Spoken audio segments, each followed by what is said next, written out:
Bien le bonsoir tout le monde, j'espère que vous allez bien, bienvenue dans cette nouvelle vidéo, bienvenue dans ce nouveau vlog. Ça y est, on y est. Après plusieurs mois de pause sur la lecture de cette série, je suis enfin dans le mood, j'attendais le bon moment quand même, je suis enfin dans le mood pour découvrir la fin de Walking Dead. Tome 15, tome 16, la fin est là, j'ai peur, j'ai très peur. En fait, ce qui est ouf, c'est que cette série est quand même terminée depuis quelques temps maintenant. On n'a pas entendu parler de la fin. Ça n'arrive jamais, on n'entend jamais parler des fins, je trouve ça ouf. Enfin... ça me surprend toujours un peu, surtout pour une série de l'ampleur de Walking Dead, tu vois. C'est assez particulier parce que je sais même pas quoi attendre de la fin. Là, j'en suis terminé au tome 14 avec, on va dire, on est sur la pente descendante de l'arc des chuchoteurs. Je sais pas quoi attendre. Est-ce que, comme beaucoup l'ont dit, c'est en fait toute l'histoire n'est qu'un flashback de Carl qui se rappelle des trucs? On sait pas, on verra. En attendant, je t'invite à me dire dans les commentaires si t'as lu Walking Dead parce que c'est une série très connue qu'au final, peu de gens ont lu, j'ai l'impression, parce qu'à chaque fois que j'en parle, la réponse qui m'est souvent donnée, c'est « Oh, faudrait que je commence ». Je trouve ça très étonnant, quand même. Bon, tu vas me dire, c'est 16 tomes comme ça. C'est un budget, c'est du temps et c'est de la place, c'est sûr. Mais c'est Walking Dead, quand même.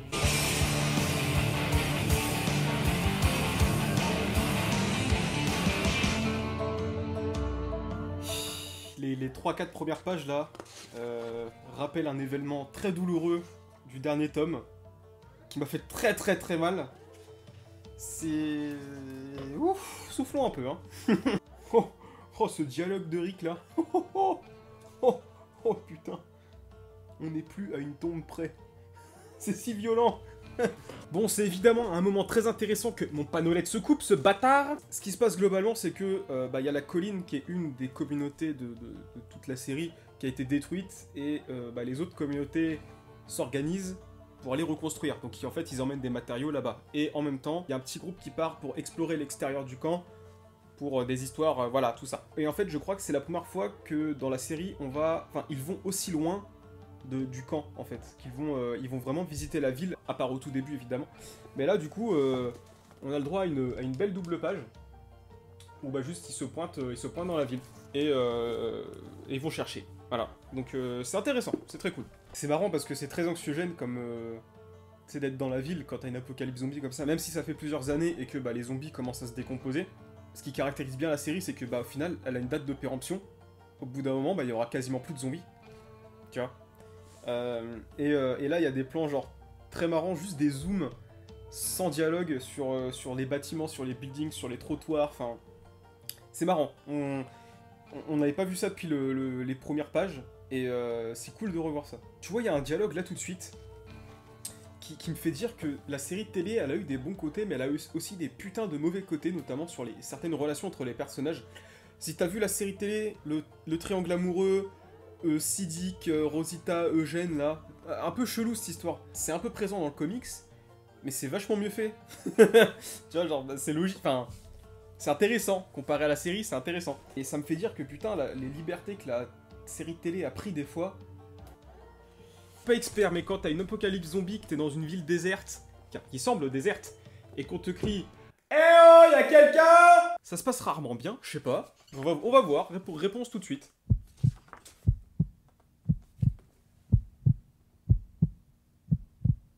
Y'a personne.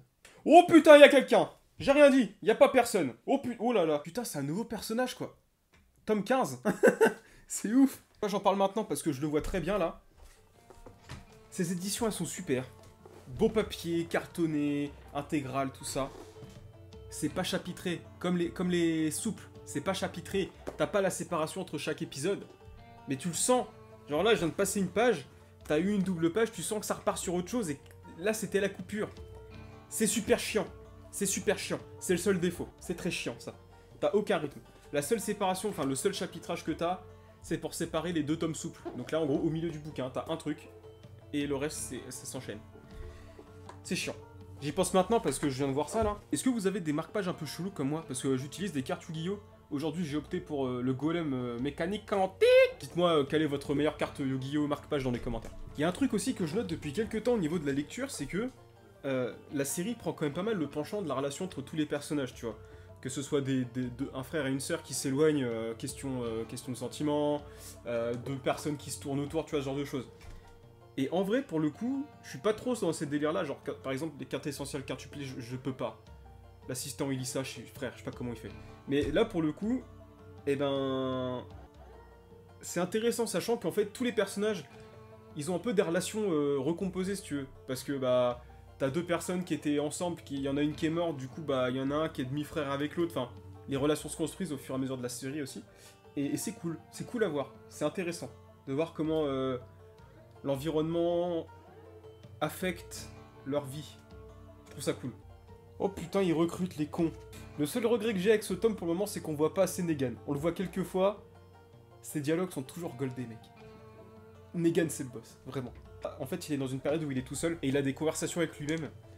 C'est assez drôle. il a mangé un truc avarié, il a la chiasse. Putain, on a eu un chapitre super cool sur Negan, là. Sur sa rédemption. C'était super. C'était vraiment cool. Bon voilà, du coup, on est à la moitié environ, un peu moins. On passe au second tome. Chapitre 30, Nouvel Ordre Mondial. Oh bordel de merde, c'est Star Wars. On est 100% dans Star Wars, les mecs, hein. Bon, c'est parti. La tristesse est là. Dernier tome de Walking Dead. Une aventure qui a commencé il y a près de 2 ans et demi s'achève aujourd'hui.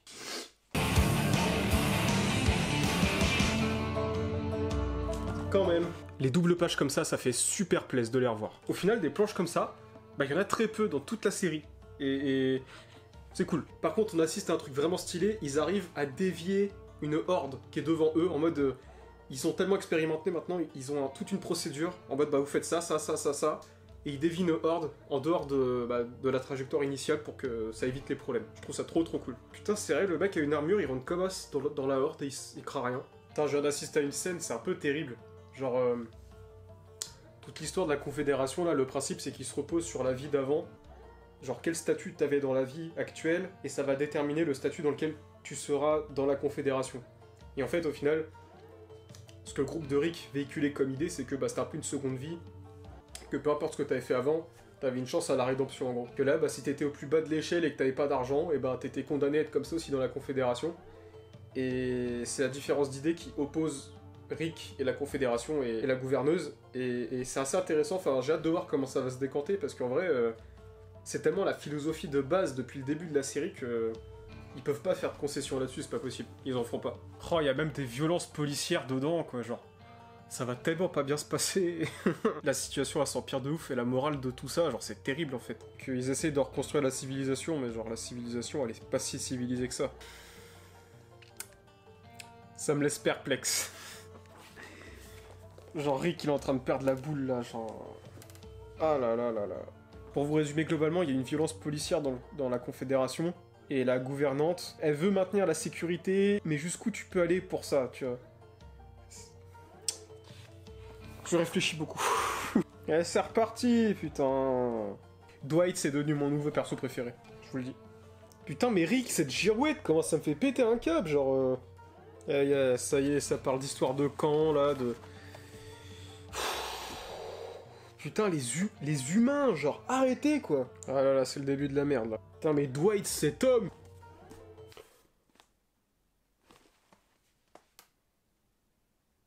ah, j'ai le seum fois 1000. Bon. Ah, j'ai si le seum. J'ai lu un tiers du bouquin, ce qui correspond au tome 32 en souple. Je vais faire une petite pause là, le temps de me rafraîchir, de me repoudrer le nez, comme ils disent poliment. Et puis on continue. Parce que... j'ai le seum, hein. Bon, à la base, ça partait sur une petite pause de 1 heure de brownie, tout ça. Et en fait, la pause d'1 heure s'est transformée en pause de plusieurs heures. Du coup, là, on est le soir. Et là, je vais bouffer, en fait. Du coup, j'ai du pâté, j'ai du fromage et j'ai du brownie. Donc c'est parfait. Bon, du coup, vous êtes où? Donc là, globalement, il reste que ça, hein, l'histoire. C'est juste, je ne vois pas où ils vont. Genre, je sais pas quelle fin on va avoir, vraiment. De base, je me suis dit, bah, ils vont peut-être fusionner avec la Confédération. En mode, ils vont bâtir la civilisation, tout ça. Mais là, vu les tensions qu'il y a, c'est... j'en prends un bout de pâté, on y va. Bah, que vous voulez, je suis berrichon, le pâté, c'est avec l'acte de naissance, hein. Par contre, je suis désolé, les histoires d'amour et tout, ça me gonfle toujours autant, genre... vraiment, ça me casse la tête de savoir que Machine, elle est jalouse de machin, genre, rien à foutre. Par contre, il y a un truc que j'adore dans ces comics-là, c'est à quel point tu vois le point de vue de quasiment tout le monde. T'as une page par une page, c'est une situation avec 2 personnages. Et en fait, t'as tellement de personnages que bah t'arrives à couvrir à peu près toutes les zones géographiques, parce qu'ils ont quand même 3 bases, plus là ils en rajoutent une grosse, et t'arrives à voir quasiment tout ce que les personnages vivent et pensent. C'est très efficace. Il est un peu trop cuit, mais ça pète sa mère. Désolé, je me marre tout seul, c'est que je réponds des conneries à Néophyte. Ça va tellement être la merde. Oh putain. Putain, pour moi, ils sont tellement dans une impasse. Genre... En vrai, niveau sociétal, c'est tellement intéressant ce qui se passe. Parce que tu te dis que, bon, même si c'est de la fiction, tu te dis que... c'est assez collable, assez facilement à la réalité. Et... Juste, il n'y a pas vraiment de solution, en fait. C'est triste, mais il n'y a pas de réponse à la vie en commun à grande échelle. Ça va forcément être la merde, parce qu'il y a trop de gens, trop d'opinions différentes. C'est l'environnement que je suis en train de lire, il est ultra anxiogène, vraiment. C'est assez fort de faire que les gens soient aussi pris, là. C'est pas mal. Putain, les 6 connes, la gouvernante, genre putain. Je tourne la page et ils vont se déclarer la guerre. Genre ils sont face à face, là. Ah putain. Double page assez explicite, n'est-ce pas? Allez, c'est l'heure du grand Lagus de Rick, le mec raisonnable qui va juste faire plaisir à tout le monde et qui va concilier toutes les visions. Putain, cette double page, par contre, le zoom, il est tellement immersif. Donc là, on est sur quoi? 3, 4... On est sur 4 pages de monologue. Hein. J'ai peur de ce qui va se passer, là. Non. Non, non, non, non, non, non, non.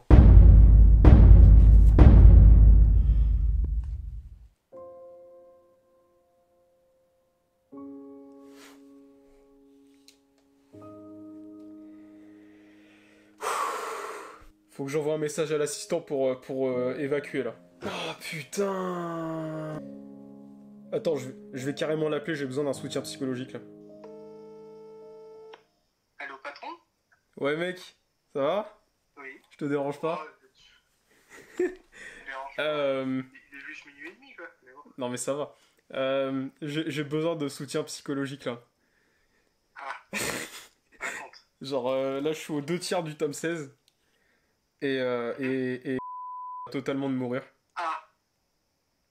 Mais genre, c'est atroce, sa mort. Genre, il pouvait pas avoir une mort pire que ça. Ah merde. Genre, c'est gaspillé, t'as vu? Ah merde. C'est une mort en mode vraiment le scénario ça va pas. Non, c'est parfait, parce que ça me met trop mal. Mais genre, c'est une mort il mérite pas ça, il mérite un truc mieux, tu vois. Enfin, il méritait une mort épique un peu à la Mufasa, tu vois. J'en peux plus, là. Là, ça fait 20 minutes, je suis bloqué sur la même double page, j'arrive pas à tourner. Bon, mec, merci de m'avoir écouté. Toujours l'assistant au poste, ça fait plaisir. Bon courage. Merci, mec. Des bisous. Sois fort. Ouais, je vais tenter. Bisous. Ah putain, ça me détruit. Oh là là. Fin du chapitre 32, donc du tome 32 souple, que j'ai lu donc 2 tiers du bouquin. Je suis détruit. Je suis totalement détruit. Putain. Ah, c'est... Waouh. Il a eu les couilles de le faire, Kirkman. J'avoue que je suis un peu sur le cul encore. Mon cœur me crie de lire la suite tout de suite. Je sais pas. Il est quelle heure, là? Il est minuit 39. Je pourrais pas tenir. Je pense que je vais enchaîner direct. J'ai juste à me faire un thé, mais il faut que j'enchaîne.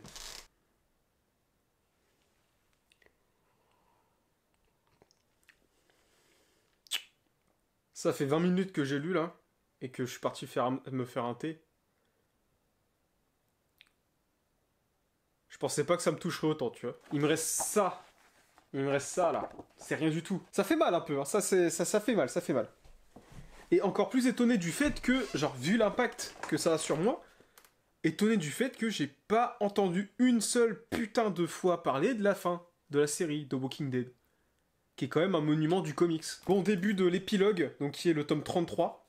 D'ailleurs, ça me fait penser, en pilant, j'aurai une petite histoire à vous raconter vis-à-vis du numéro donc 193, qui est le dernier numéro de Walking Dead en VO.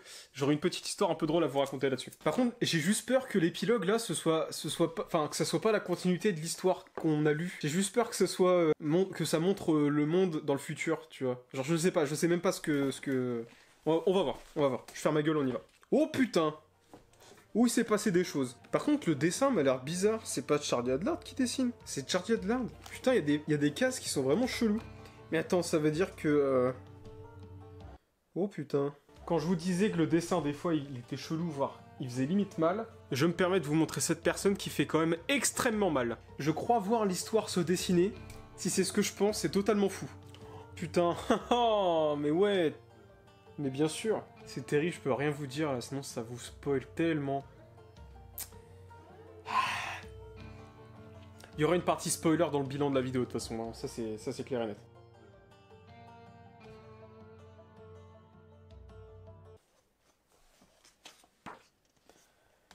Oh la vache, cette fin heureuse! Ah, je suis tellement gaga de la fin. Je vais pas dire que j'en ai les larmes aux yeux, mais disons que j'ai les yeux un peu humides.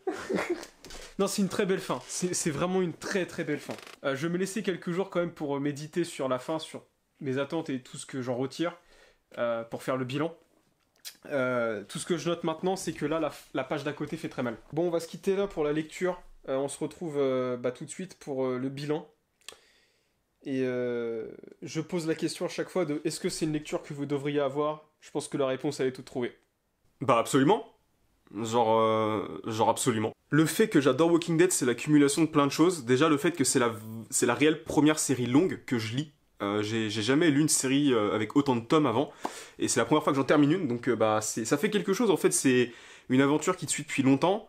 Moi j'ai commencé quand j'étais encore à la fac, et là c'est terminé, tu vois, ça fait un peu mal. Il y a aussi le fait que la scénarisation est incroyable, que tu t'attaches aux personnages grâce à cette scénarisation, et que quitter les personnages, voir comment ils ont évolué depuis le début de la série jusqu'à la fin, en fait il y a eu un réel avant-après entre le début et la fin, ce qui est pas forcément le cas dans les séries en fait. Et ça m'a surtout permis de juste vérifier un truc que je répète depuis le début. Quand j'ai commencé cette série, ça se voyait dès le début, et ça se voit à la fin, qu'en fait juste ce n'est pas une série d'horreur. Pourquoi les gens disent ça? Je pense vraiment qu'ils font l'assimilation, oh bah c'est zombie donc c'est de l'horreur. Bah non, pas du tout. Le zombie ne sert que de propos à la réelle morale de l'histoire. Parce que Walking Dead, c'est avant tout une histoire sur l'espoir, sur le potentiel humain et sur comment l'humain peut chercher à devenir meilleur. C'est ça le vrai fond de Walking Dead. Alors certes, t'as des scènes dégueulasses, certes t'as parfois pas des screamers, mais t'as des scènes vraiment qu'on pourrait qualifier d'horrifiques, mais c'est un petit support, c'est tout. C'est pas le propos du tout de l'histoire. Et la moindre personne qui a lu Walking Dead vous le dira, donc arrêtez de dire que c'est de l'horreur, surtout si vous avez pas lu le comics en fait. Je vous avais notamment dit que je vous raconterais une petite histoire sur ce numéro-là, qui est le numéro 193, donc en VO, en anglais,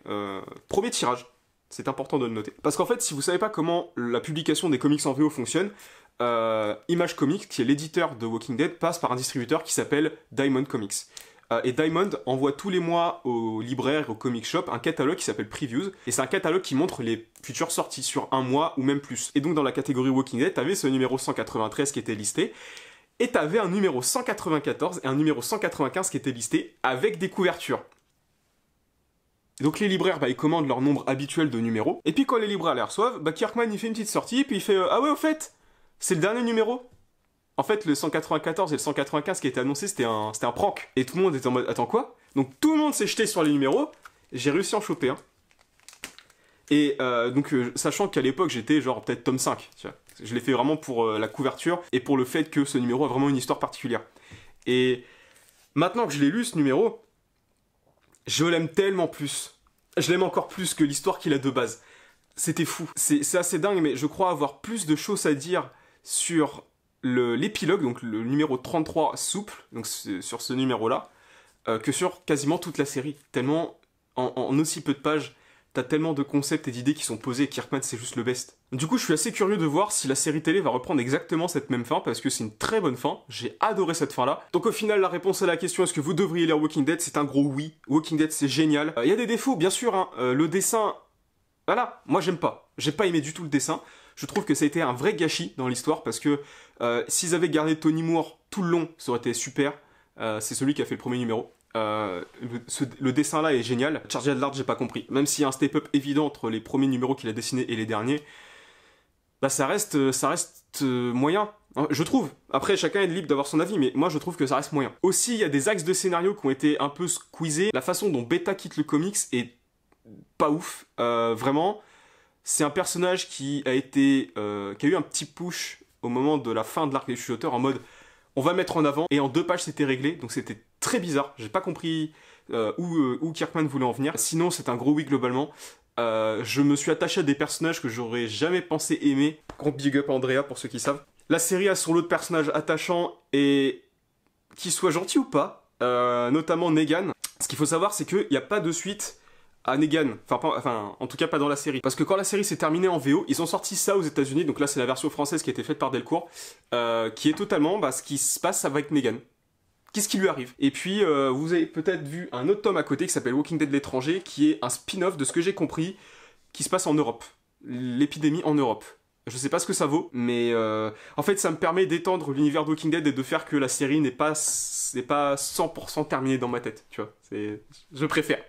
Et comme je vous l'ai dit, voilà, la fin m'a totalement convaincu, j'adore la fin. Et je pense que quand tu termines une série, il faut que tu sois convaincu. Et là, je suis totalement convaincu. Bon, maintenant, je crois qu'il est temps de passer à un moment crucial de la fin de Walking Dead et de la fin de cette vidéo aussi. Il est temps de rentrer les 16 tomes dans ma bibliothèque.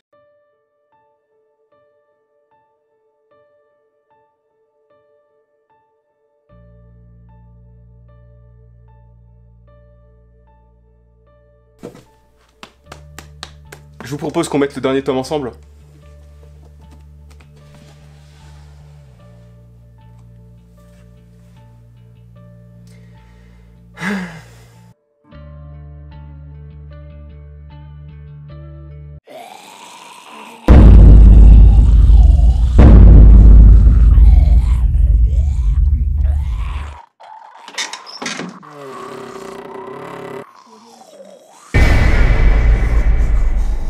Alors, pourquoi notre cher Wayne est mort? Il s'est fait bouffer par un zombie? Ok, c'était facile. Mais d'où ils viennent ces satanés zombies? Ça, c'est quelque chose qu'on nous explique pas vraiment dans la série, ni dans le comics. On nous laisse avec un gros flou sur un potentiel virus ou quelque chose, et malgré une vaine explication dans la saison 1 dans le laboratoire, on reste assez sur notre fin d'un point de vue scientifique. Bonjour à tous, moi je suis le professeur Fox, et mon truc c'est de décrypter la science qu'on pourrait avoir dans certaines œuvres de fiction. Et avant que Wayne se réveille tout zombifié, je vous propose d'effectuer un petit voyage avec moi afin de découvrir les mystères qui se cachent derrière ce virus dans The Walking Dead.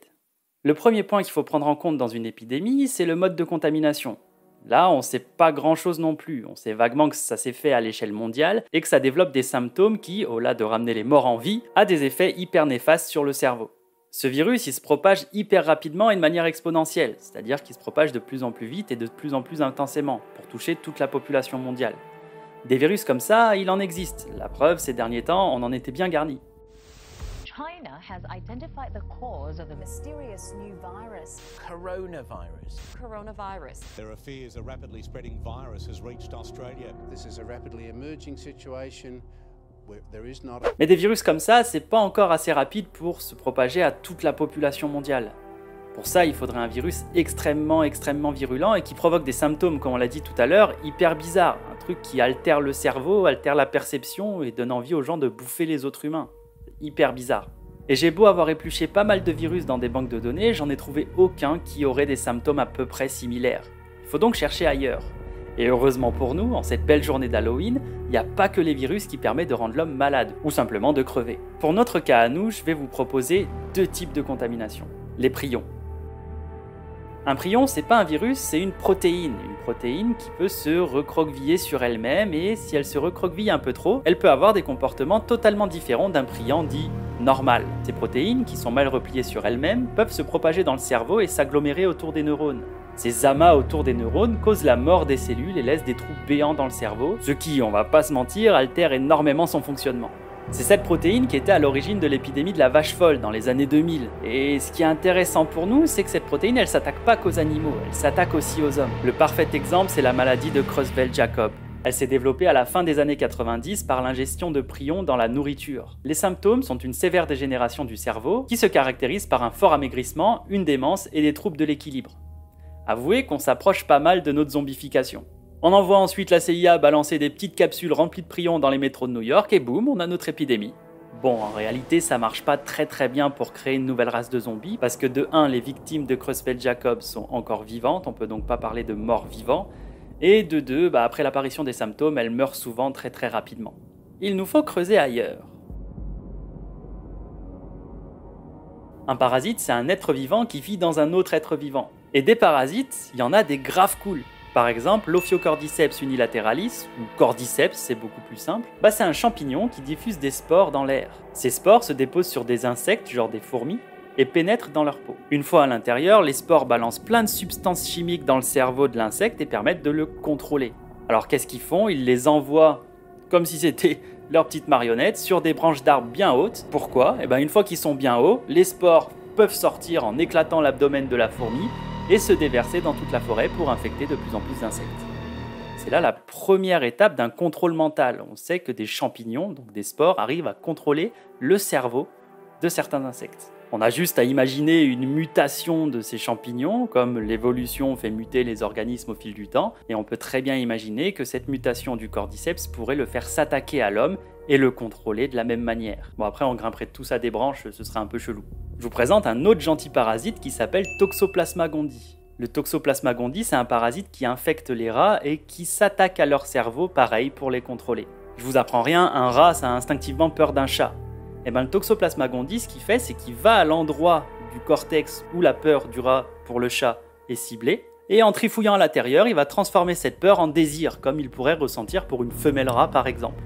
Du coup, les rats, ils ont plus du tout peur des chats, et ça va au-delà de ça, puisqu'ils sont même attirés par l'urine des chats. Ce qui provoque, vous l'imaginez bien, une plus grande possibilité de se faire bouffer au final. Le but de l'opération, c'est que le rat se fasse bouffer par le chat, parce que le chat, c'est un super hôte pour notre Toxoplasma gondii. Et ça s'arrête pas là, puisqu'on a découvert que le Toxoplasma gondii pouvait infecter l'homme. Alors rassurez-vous, on va pas tous être attirés par la pisse de chat, et y a pas de problème. Par contre, ce qu'on observe, c'est que des êtres humains ont pu être en contact avec le Toxoplasma gondii, soit en changeant la litière de leur chat et en se lavant pas les mains, attention c'est dégueulasse, soit tout simplement en consommant de la viande pas cuite. Et oui, parce que le rat il se fait bouffer par d'autres types d'animaux, donc des fois le Toxoplasma gondii arrive à survivre même dans la viande qu'on peut consommer, type poulet ou bœuf. Si aucun contrôle majeur du parasite sur l'homme n'est avéré, des études récentes proposent que ce parasite peut quand même déclencher chez l'homme des comportements déviants, voire être la cause de départ de schizophrénie chez certaines personnes. Donc ce parasite n'est pas non plus anodin sur le cerveau de l'homme. Au final, comme vous le voyez, j'ai pas vraiment de réponse scientifique à vous apporter. Il y a quand même des petites pistes dans la nature qui nous font nous approcher d'une apocalypse zombie. Mais c'est quand même pas mal de pas avoir toutes les explications dans la série ou dans le comics, puisqu'on est mis au même niveau que les personnages. Ce qui nous permet donc de ressentir l'atmosphère à peu près comme eux ils l'ont. On n'est pas supérieur, on est au même niveau qu'eux, et on est des survivants également. Et c'est aussi ça qui permet de rendre l'intrigue aussi captivante. Bon, sur ce, moi je vais pas traîner, parce que je crois que Wayne Zombie est en train de se réveiller. C'était le Professeur Fox, joyeux Halloween.